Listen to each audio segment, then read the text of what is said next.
Magandang araw. Andito po tayo ngayon sa isang park. I-meet natin yung isang action din siyang may sa gagawin niyang surfing ng bike. So abangan niyo po ang gagawin niyang pag-surfing.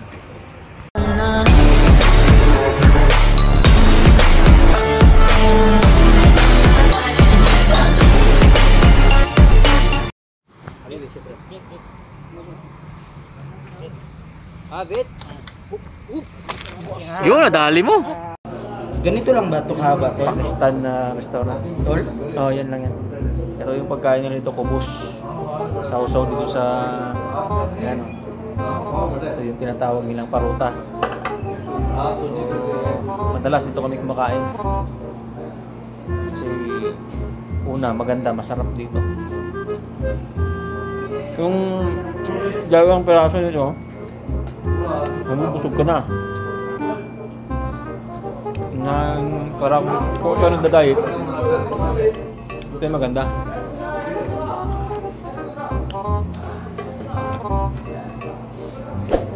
Tapos partner ng China may gatas. Panalo.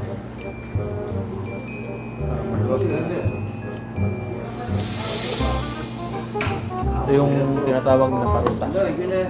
Harina na minasa lang na harina.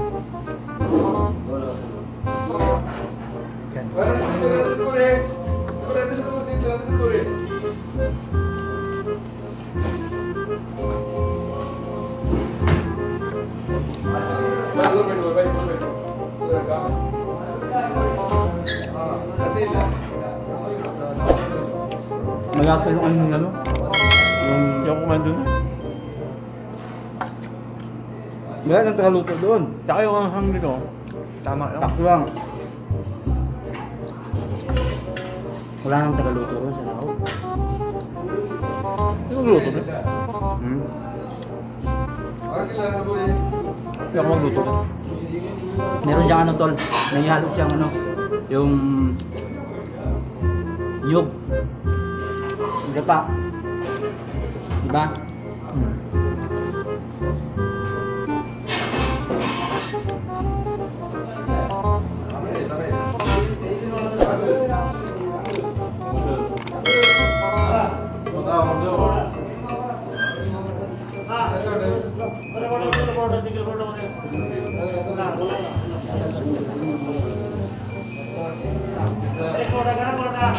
Datang customer. Datang customer.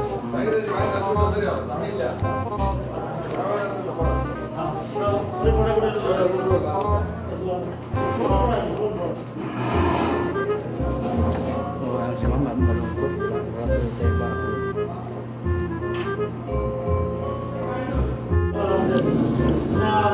Yan yung minute ko na sikat na vlogger ngayon dito.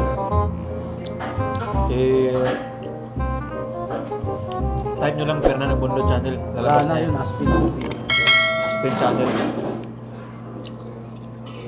Mag-exhibition siya ng bike mamaya. Panoorin natin.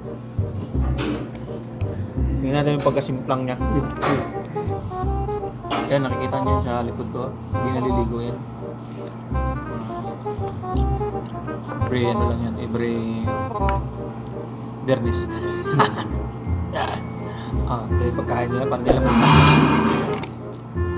Ano masalap siya eh. Yan yung pagkain dito sa ano. Pagkain ng mga Pakistan, mga Hindi.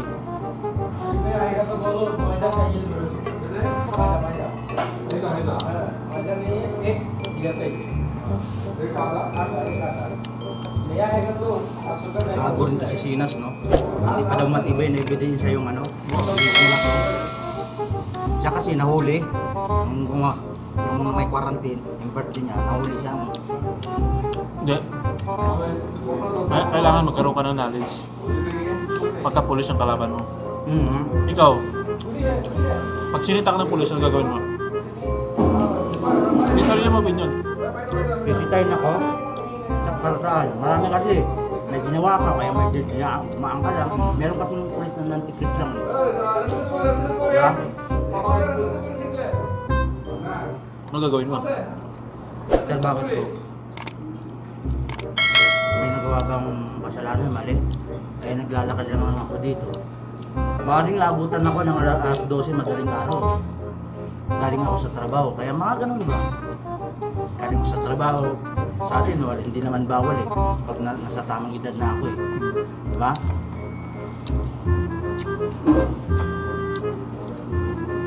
Oh. Titripan ka pa rin dyan. Ha? Pag ganyan sagot mo, titripan ka.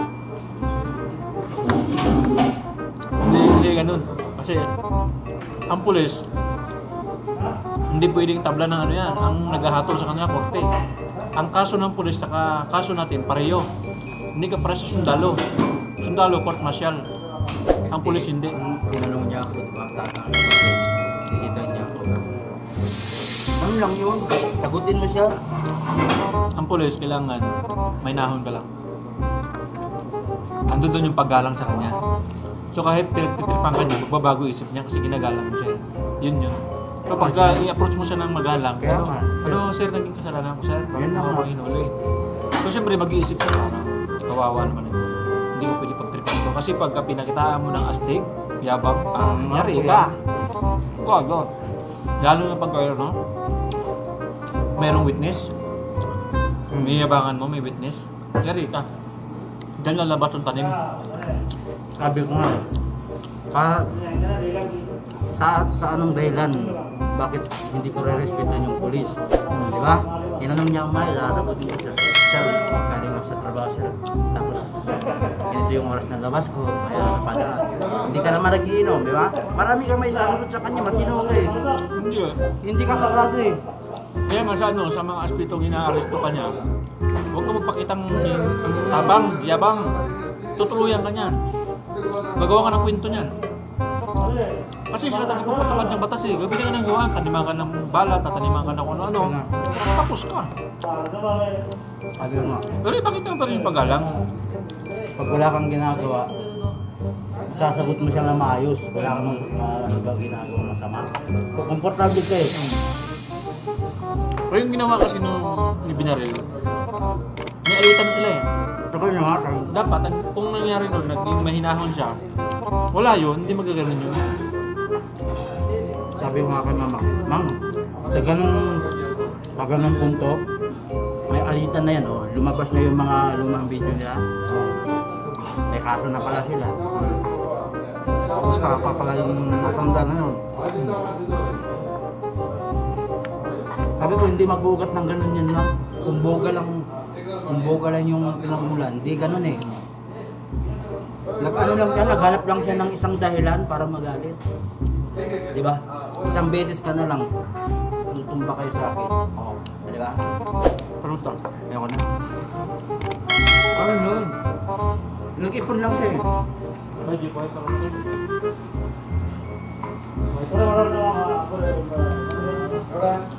Inipon lang yun niya tol. Nagtimpi lang siya matagal. Bibinggo na sa akin to. Ito. Nagkipila yung hindi pa lang eh. Di ba parang yung teacher? Oo.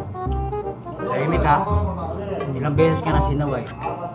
Sunod, nilipad na yung eraser, di ba? Nagtimpi siya sa'yo matagal eh. Makulit ka eh. Ayun sa kanya, ano na sa kanya, respect talaga yun. Maintindihan. Ako sasabihin ng PMP chip. Basta.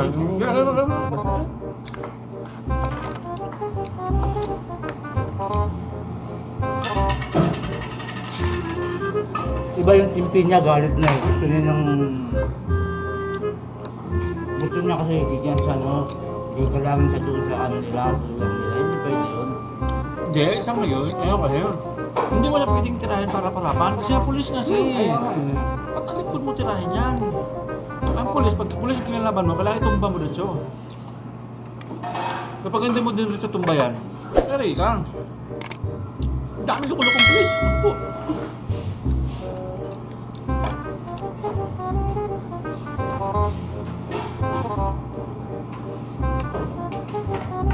Ang pulis, sila kasi yung ano eh, nagpapatupad ng batas. Kaya nga, doon lang lahat naman tayo, tinutuan naman tayo paano rumispeto eh. Depende na lang sa tao yan. Paano mo siya rin. Siyempre nagalit na yun. Ito na?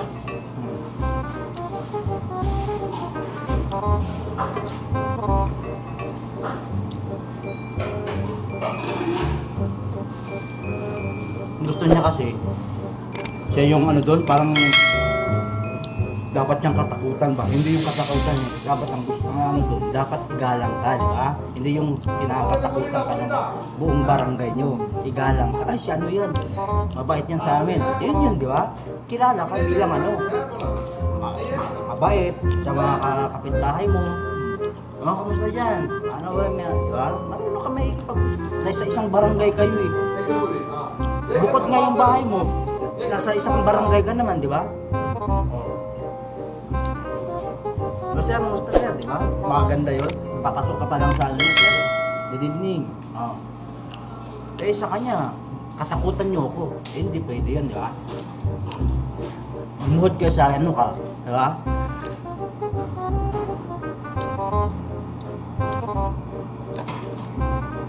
Siyempre, ako ba naman?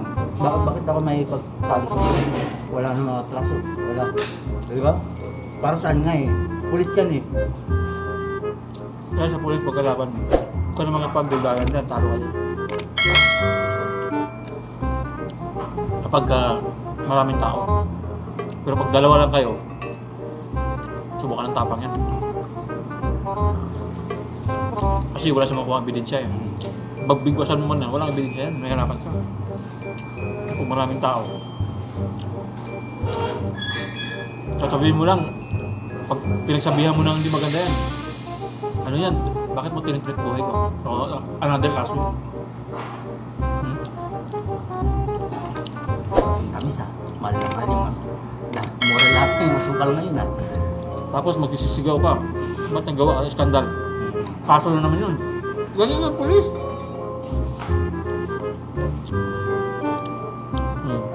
Ano nga? Kaya dapat mong gawin, pag maraming tao, pag in-approach ka ng pulis na arestuhin ka, tama ka na lang. Ay, basta sa akin, wala akong ginawang mali. Makiusap ka. Kalmado ka naman eh. Sir, ano ba yung ano ko sir? Nagawa ka akong mali. Hindi ko ba sasabihin, pwede ka ba imbitahan namin sa ano? So, sige sir. Pag may alam ka sa batas, takot sir. Yung pa anga-anga ka, Kasi pag kinasuhan mo sila, eh sir, abogado ko lang sir, bahala. Yun na. Kasi kukuha na siya abogado eh. tapos i-detain ka, mas malaki yung kaso sa kanila ngayon. Wala ka namang kaso, di ba? Kaya alam mo yung ano nga eh, sabi na, yung mistaken identity, yung napagkamalang ka. Yun kasi mahirap din ito. Kaya po.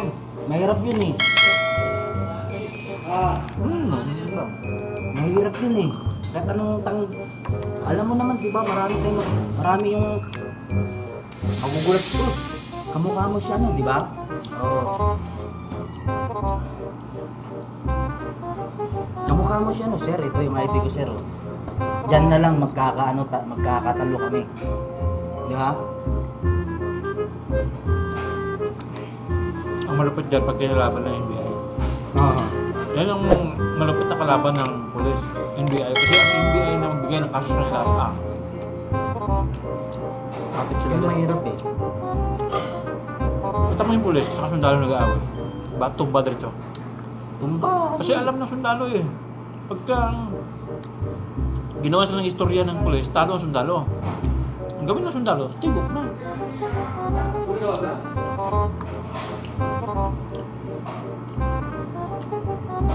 Karamihan na involved no, pulis no?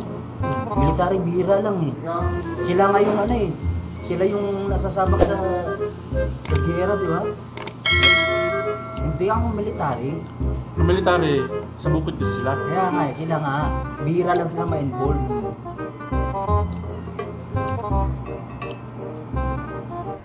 Dali, meron ka pa. Ha? Baka pagalitan tayo sa buwan eh. Yun! Dali mo.